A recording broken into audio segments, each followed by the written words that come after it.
My particular intervention was about steatohepatitis, metabolic steatohepatitis. I tried to explain in my presentation what the disease is about.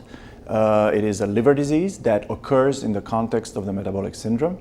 And I tried to explain how this disease is connected to all the other diseases that are part of the metabolic syndrome, how it is connected to overweight, obesity, diabetes, arterial hypertension, and in a broader sense to insulin resistance.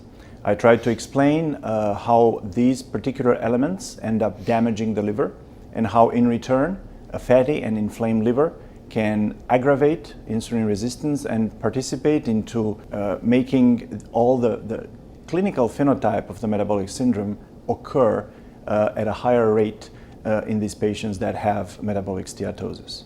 So a large part of my talk was about the interaction between, on one hand, the adipose tissue and the liver, on the other hand, the liver and extrahepatic complications such as cardiovascular disease, atherosclerotic lesions.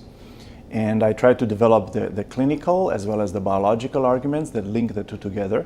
And what is particularly interesting is to see that patients that have a fatty liver, particularly those with the progressive form, which is steatohepatitis, are in much higher risk of developing cardiovascular lesions, cardiovascular events, cardiovascular death, than those that do not have fatty liver.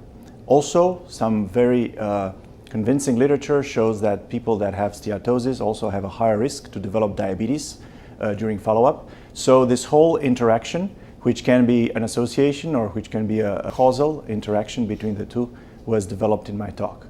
And finally, I ended with all the very important efforts that are currently made in the therapeutic research field to try to control and inhibit the progression of the liver disease, so of non-alcoholic steatohepatitis.